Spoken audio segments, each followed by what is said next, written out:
Uf, es que empezamos en 6:50 de la mañana. Good morning, America. Órale, cabrones. I'm so Madres. happy for you. Bueno, I would have been a little more happy if it started at 9. Yeah.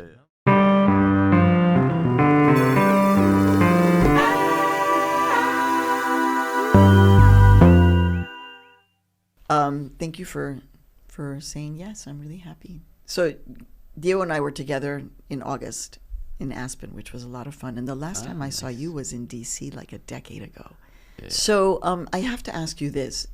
A lot of people don't realize that what you do, like when you're on a press tour, like not only is it exhausting, right, but it's also really lonely. It can be, at the end of the day, you go home to an empty hotel room and you're like alone. Then I was like, but these guys, they're best friends and they're on tour together. Yeah, and it still can feel lonely, not because of because I think the reason why it feels like that is because the experience is so intense, and in a project like this, we're so happy, we're so into it. There's a lot to say, there's a lot to talk about. We're always like, trying to give our soul, like, get there, defend the project, and at the same time come up with new ideas or new words to that signify what you wanted to do, and this and that and all this introspection. And then it's difficult to calm down, it's difficult to wind down, and that's where it feels lonely, because it's like we've had really good experiences these days.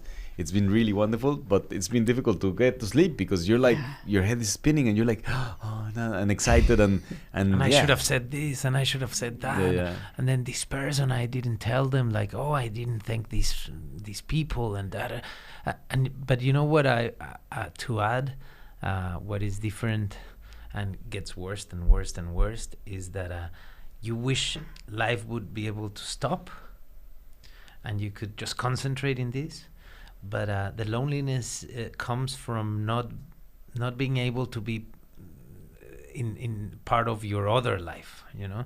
It's like tours demand from you to be completely talking with your phones off from 9 a.m. till now, and but your kids still have news, they still have needs, you still have friends, there's still conversations, there's the match of your team happens, there's like the life is happening, and you have to pretend you don't care, to disconnect for completely from that, and then the jet lag just intensifies that the feeling of like not knowing what's the time, if you're hungry for a breakfast or you want a beer, that kind of feeling is and that's and because the both of you are so kind of emotionally connected to all the work, it like weighs on you emotionally, existentially. It can weigh on definitely you, right? But it's true, obviously we don't talk much about it, but it's true that we're very lucky to not just to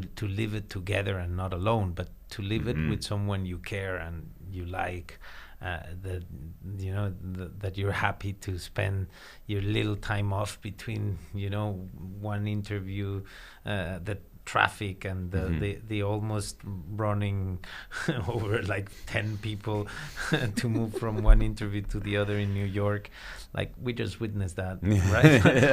there was like there's this moment where you're like, no, something terrible is gonna happen, like I just have to close my eyes. And people were still crossing in front of us while the driver was moving forward. It was anyway, New York, we're here. Welcome. Thank you. Welcome. Oye, Gael, so I know you don't know this, but I'm actually a boxer. Ah, cool. I box every morning. Well, as many mornings as I can when I'm in the city. I'm boxing outside with my crew in Harlem, in a Harlem park. So here's the thing about La Máquina. I didn't know what to expect. I thought it was a comedy, no?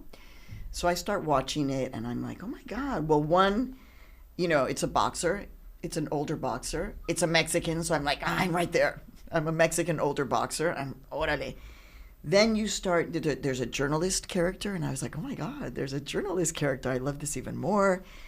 And then it's like, oh my God. Suddenly it became so intense. And now I'm weeping, now I'm like crying watching the series, and I'm like, how many Mexican men, Latino men, are going to have intense emotional reactions to La Máquina? Because you go deep into machismo, you go deep into marianismo, right, which is women who treat their sons like babies. It's fun to witness you being treated like a baby by Lucia Mendez. Yeah. It's amazing. You deal with alcoholism, you deal with depression, you deal with hearing voices, mental health. So I actually wondered, I was like, in telenovelas, there is a lot of crying, but I don't know if I see a lot of men weeping in telenovelas. Obviously, you thought about all of this when you were putting this series together, but were you just like, yeah, we're going to go there?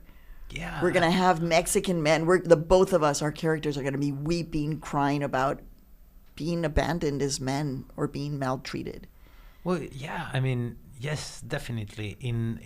It's a lot about the traps we get ourselves into, or the system gets you into, right? In the big picture, you see the success as this trap that doesn't give the freedom to finish his career the way he would want, this boxer and his manager. But then you have there are other traps that they're in now. The relation with the mother for Andy is crucial to understand Andy. He's been trying to please his mom since day one, and it's never gonna happen, right? The absence of the father is crucial to understand him, and you have this man really begging for attention, begging to please, that is going through a very lonely process of growing up, without the certainty of his skills and what he's good at. And the only thing he thinks he's good at is based on lies, Yeah. He's a professional liar, but he would love to be just a loyal person, but he can't. And there is so many reflections on what we expect, not just from men, but from a sports figure, from a popular person, for someone that means so much for so many. That there's a moment where we forget that there's a real person there. Right, that there's a real man with needs and struggles and family, and same thing with Andy, and same thing with the. I think every character in this show is playing a role for the outside and one for in the inside. But did you have a conversation between the two of you, Gael? Did you say, "Sabes qué? Let's really turn Mexican manhood inside out and show the vulnerability of Mexican manhood"? Our approach is not like that, you know. It is not the consequential approach for us. It's more, for example, we started discovering cinema in Y Tu Mamá También, and in Y Tu Mamá También, implicitly there's the whole gray areas of the preconceived ideas of men and women, alike. In a way, it's a deep sort of thorough kind of like, questioning of that identity or those preconceived ideas. Because I would argue culturally, I would say, that thing of the stoic man or men that doesn't cry, or that is completely universal. It's not exclusive for Mexico. It in every culture it exists, but in Mexico actually something exists that maybe doesn't exist in many other cultures, which is culturally we have many expressions of men crying. All the mariachi songs, Es verdad. and all the and it is, there is that kind of that melodramatic aspect. And which is interesting, but I think going deeper into the kind of like the flux of those ideas, I think it has to do with a kind of let's try something that we haven't seen. Eso. And we haven't seen, for example, what we were conscious of, and we were saying like let's do a couple that have a good relationship, an ex-couple that have a good relationship. So between the character that I play and the character that Isa Gonzalez plays, we were like, let's have them have a healthy relationship. Almost that you get confused as an audience if they're still married together. or they're right. Or like, what's happening? Like, what are they, brother, sister? Like, what's going on? No, that kind of thing. And that it's not that we haven't seen that in specifically in Mexico or in Latin America. It's more we haven't seen that in general. Like, it's not common, no. And especially for a boxer, no. Let me ask you. Or let me say one other thing, or celebrate a Mexican boxer. Like we haven't talked about what it is to be a boxer in Mexico. There's so many. Everyone says like, oh, boxing is being shot. Blah, blah, blah. The last referent from boxing is Pedro Infante. We haven't dissect why is it that Mexico has such an important tradition, culture of boxing, and what does it mean socially? I think there is one other thing about like. The approach we have, is when we decided to do this story and we chose these characters and started like finding out who they are, we go as deep as an actor needs to know a character to, and that richness is part of the show. Like normally you're invited once the show is or the film is written, and you go very deep into finding out who that guy you're gonna play is. Here we found the guys, and then we wrote a story about it with that richness. Therefore, it has every element you're talking about, but it's just a natural approach on how we started developing this project. So one of the things that I also felt really drawn to in the series, unexpectedly, right, was the whole conversation around friendship. This morning I was in my office at Barnard getting ready to teach my class, and I was still finishing, and there's that scene between the two of you where it's like, Iske, you're my best friend, and I'm here to protect you, and I would do this because I love you, man. I love you as my best friend, and it's just like this beautiful moment of friendship, right, between two men. And separate from the series La Máquina, I actually wanted to ask you about how, as you've gotten older, has your definition of friendship changed? Like, if I was to ask you, how do you define a friendship now? With the years, what I've found is that I know friendship. I know what that is. I think I have many friends. But deep friendships I do have. But what I have with Gael is something else. And in fact, it'll be very unfair to ask friendship to kind of like mimic what we have, because it's different. I think what we have is called more like the your chosen family, that goes deeper, that is always there, it's always present. It's to be companions, to complement each other in every possible way, and that's a little more than friendship. And I think that has a lot to do with our mothers loving each other in a way that it marked us. Then I lost my mother, so I think that also brought a more intense kind of like need for our parents in general to make sure we stick together. And I think we learned that without even asking, for it, and because it has happened naturally, almost as if you even didn't want to, and it just like boom, happens in front of you. Suddenly every time I've needed something, every time something has changed dramatically, every time I've had a great opportunity, every time I felt I fell and it hurt like no other time, he's been around, and that's something very special. And I think I am starting to understand that, because I see the world from a different perspective, because I'm a father of teenagers now that are building relations, because I lost my dad already, because I have I've been doing what I love for more than 20 years.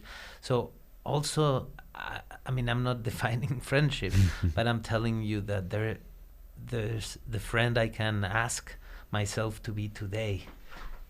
Is not the one I could ask myself at 20 or at 30, right? And today I understand things differently. And what we have is not friendship. Therefore, we are probably the best two actors to do a film or a story about friendship. Because we have some distance, you know, so we can play not the best actors like to do it. Many can do it, but like between ourselves, we can play friends in a way where we handle almost every detail, everything, like because there is distance. Because it's almost like we're two brothers saying like, yeah, let's play this game of being friends, you know. Gael, what about for you? If you had to define what friendship means for you now at this point in your life. Well, it's a whole mix of things, but going directly or taking from what Diego said, it's not only friendship. It's something, I don't know. We work together. We're good at making decisions, at planning and accompanying each other in our work as well. Is that like what friendship is about? Also, not necessarily. No, with many friends we don't work. I'm sorry because we went somewhere else with your question, but I think it's. Let's continue. No. Finish the thought. No, it's just that there's not many opportunities to actually talk long and profoundly, with him. Like we spend all day long doing 6-minute interviews where you can't. And really... you guys are like, it's public radio. Let's just talk. So switching entirely from that to this other thing, right? Which is politics, actually. Politics and art. So why did I start boxing? It was 2015. And my dad was dying. My prima in La Ciudad de Mexico was dying. And my best friend was dying. And Donald Trump was running for office. And something, I was like, I was so angry. I was so angry at life and seeing Donald Trump. Everybody... I was like, this guy's going to win. And everybody was like, estás loca, Maria. You're crazy. He's never going to win. So for me, boxing became a massive healing.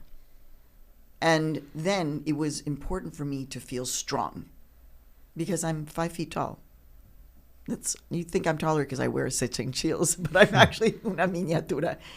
But my question is not about boxing as healing. My question is actually about how you have learned to create art under repression.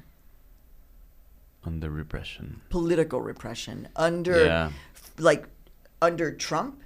Under any of the repressive regimes that you've had to live through in Mexico, donde the politics are just grating on you. It's interesting.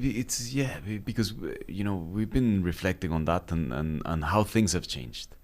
Because when we started to make films, for example, there was something really interesting happening. Is that none of the films were seen when we started to do films. I mean, I thought it was going to be my only film, Amores Perros. There were only 6 films done that year in Mexico. So there was nothing like an anticipation or an industry or a expectation for the films to be seen at cinemas. Actually, you had to borrow, or ask for a VHS copy, in order to pass it around to your family. Really, that was the way that it was. These films were seen, and we were beginning at the year 2000, and just, to remind. To remind people that were born or were not born yet. In Mexico, we had just started to experience citizenship in the way that we were, we felt that our vote was counting for the first time. There had been a major, building of institutions straight after the elections, the fraudulent elections in 1988. So when we started to make films, everything felt incredibly transgressive. Everything became incredibly sort of free as well, or freeing. Everything felt it had a lot of meaning, That's why also the films have that energy as well, because it was like, wow. Even making the film sound good, for example, or look good, you know, that was a political statement. There was something like, well, interesting, they're playing with this medium. So everything was at stake, and we were young, and obviously when you're young, the more you break taboos, the more you like it, no? The more you go against the norm, it just sounds better, no? And so that's why we did these films. In my case, I did, Amores Perros, and then Tu Mamá También, but then El Crimen del Padre Amaro, and these films that were actually kind of, you know, talking about topics that nobody, you know, like the weren't being talked about. But it felt incredibly free and resonant, and the power of cinema was amazing in order to accompany or to be an emollient of certain issues that were happening and that the society was already discussing, no? But what happens that now, 20 years after, we're in this situation, or 20 more years pass, and right now we're in this situation where cinema, for some reason, it doesn't feel so free anymore. Why was it an act of transgression that we talked in Spanish at the Emmys? You know, why? Like, was, you know, weren't we past that? But still, it feels a little bit, you know, like, which we appreciate a lot, you know, the compliments that we got from that, like, oh, great, okay, you guys, that was amazing. It's like, yeah, but it comes out naturally as well. Like, weren't we supposed to be already, you know, being able to play with this and be able to be bilingual? And I think it has to do with it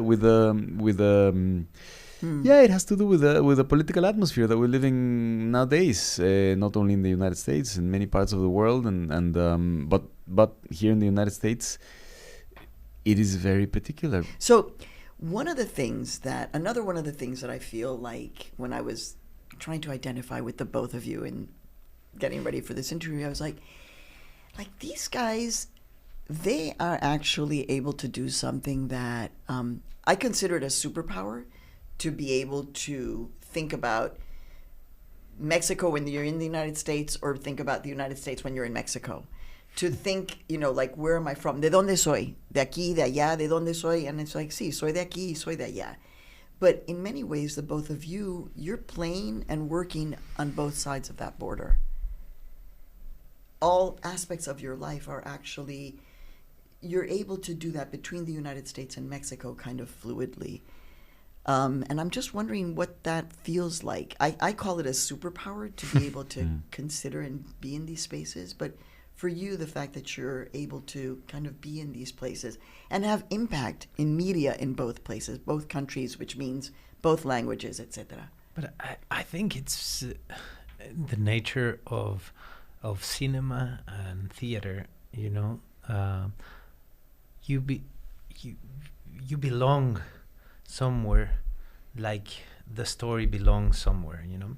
When you see a film, I mean, the only thing that tells you, like, that you can really, like, say it belongs to a place is the story, is the context, right? But everything else about it is called the art of collaboration, and it's as diverse and interesting because of its differences, right?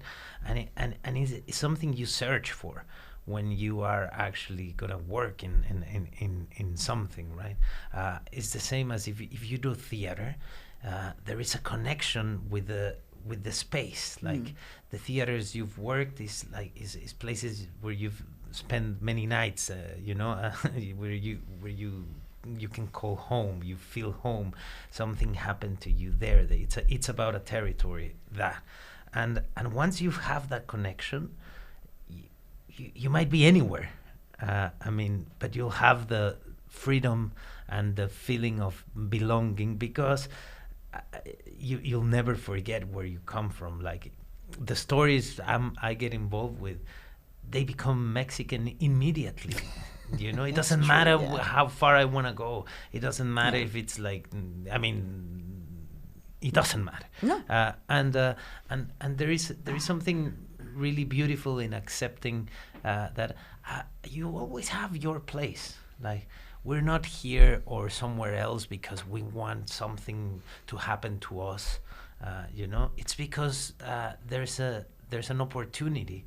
You know, but if opportunities don't come, we know where we belong, And every time they ask us, where do you live? We immediately say Mexico, immediately. Last year I probably spent more nights in London because of the show I was doing, but every time they ask me, I say Mexico. Mexico, yo vivo en Mexico, because that's where I will be if I had nothing else to do.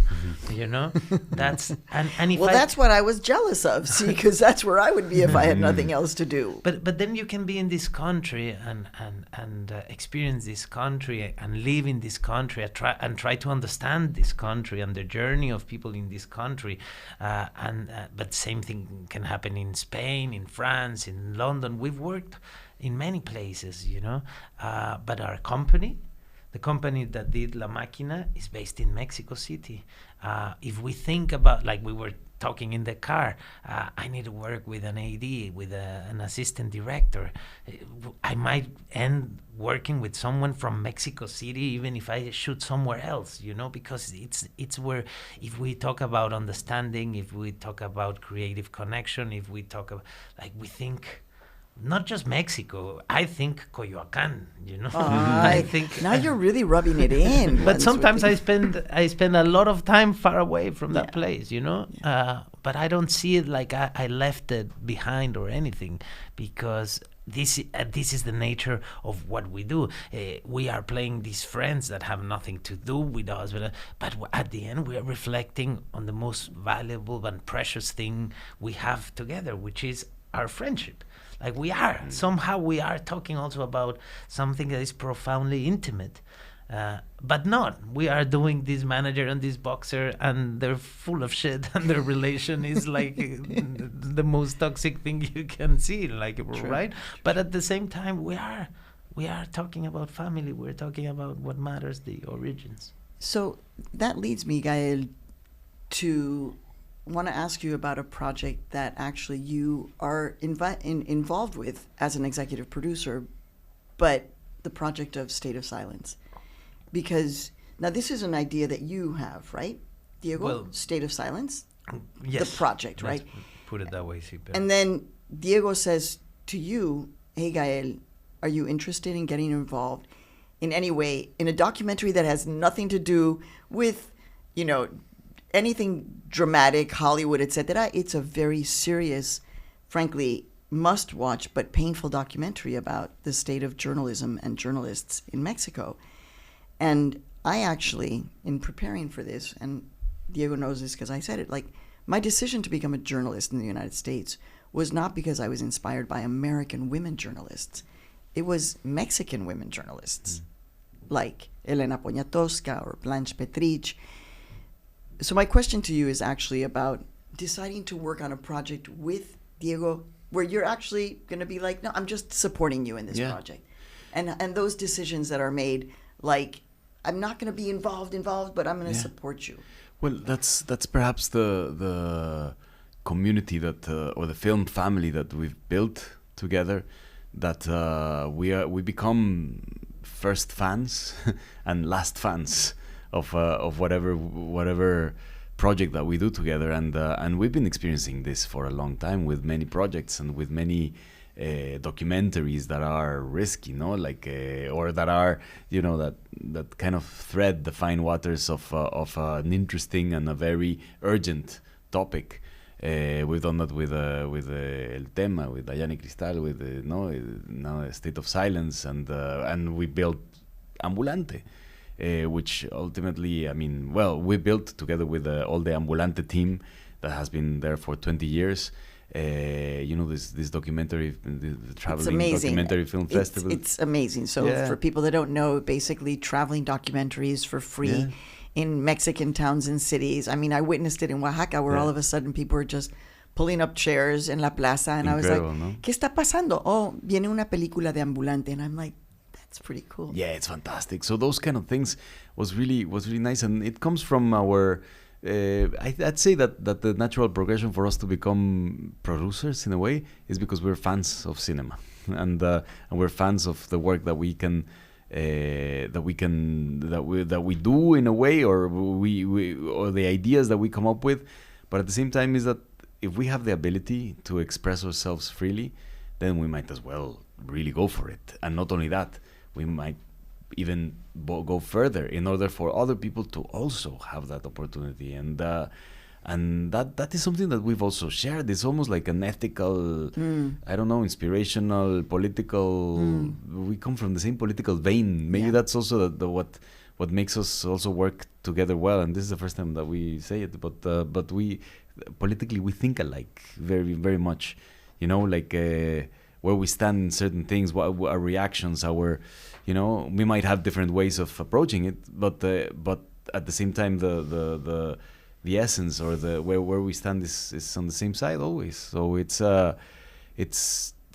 I feel very, very privileged to be part of to be a fan of this project ever since Diego came up with it and ever since you encountered it as well, because that's what happens now with films, is you encounter them in a way. You recognize them. I want to compliment what Gael is saying, because there is the genesis of the feeling or the moment of like, I remember it's the beginning of Ambulante, and it's a reaction to, and it's a parallel with the series of La Máquina. It's a reaction to the trap of success that being popular gets you in, right? Like there's so much attention for you, and you don't know what to do with that because you, in fact, don't have that much to say. You know, but we learned when we were 20, like, is there a way, like, kind of like, you know, to shift that attention and to send that attention to those projects that we are fans of, that we are already loving and wanting to share somehow. And I think that strategy, that kind of like Tai Chi approach to attention is what makes us produce so much, you know, because at the end it's like, how do we, like, he was not just a fan, he was very helpful with his notes, and then the film screened for the first time in Tribeca, and he was on the stage, and that helps the film profoundly. Like it helps her fly, and he knows that, and he's there in the moment he has to, and that is something that to me matters a lot, is to know what to do with what you have in your hands, you know, that sometimes could be difficult to handle, and in our case we've been capable of actually doing something with that thing we're to use. So I love the film. I think it's a really essential and important film, and we should be talking more about it. I think people should watch State of Silence, definitely, because what's happening to journalists in Mexico doesn't just belong to Mexico. It's happening around the world, and we all have the right to have access to free information, right? And we have to step aside. Step side by side with the journalist community that are struggling for freedom of speech and that are struggling to do their jobs, and they need us. They need us because we need them to be citizens, and we need them to be free. The news of Mexico matter here as much as the news here matter there, right? It's like we have to be telling ourselves our stories because we're interconnected, all of us. And access to information is, again, access to freedom.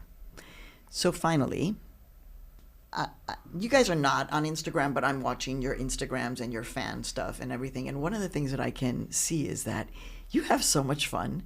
You enjoy being really silly, I think. I enjoy Gael being really silly. Gael is really silly. Gael, I mean, right now he's being very serious, but he's really silly. And you're pretty silly. I think it doesn't take you to... Yeah.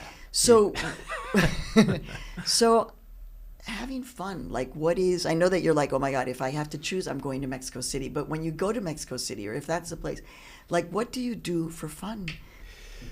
I think nowadays for everybody, I mean, and not only for people that are well known or that are popular, is that there are places where they take the cameras, they take the cell phones off people.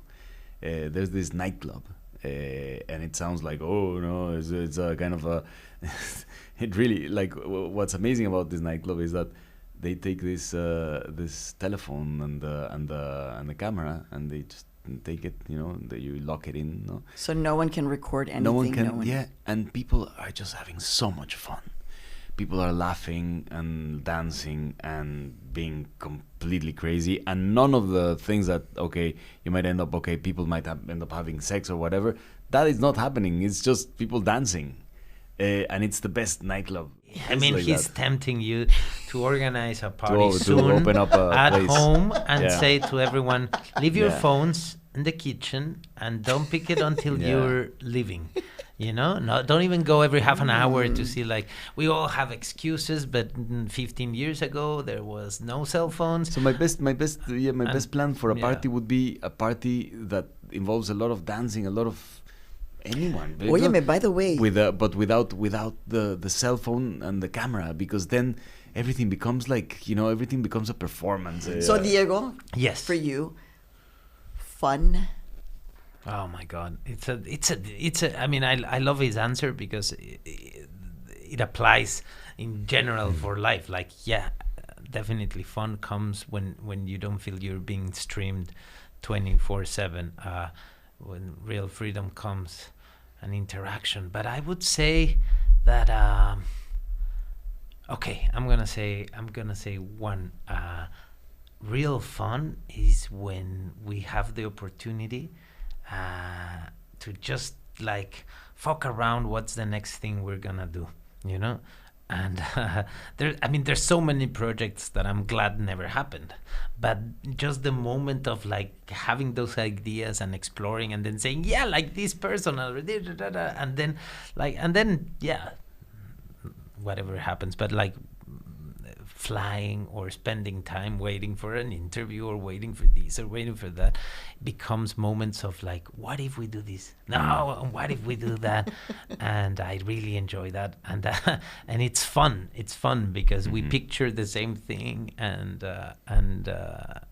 there's always teasing involved. So it's fun. Thank you so much for having enough fun to dream up La Máquina. Yeah. And also State of Silence, and thank you for time for us here on Thank you for creating time for us to talk nicely. Yes. And thank you so much, profoundly. Maria. Thank you. It was very nice to see you again. No, and obviously you have to come back when you don't have only 45 minutes. Exactly. Yes.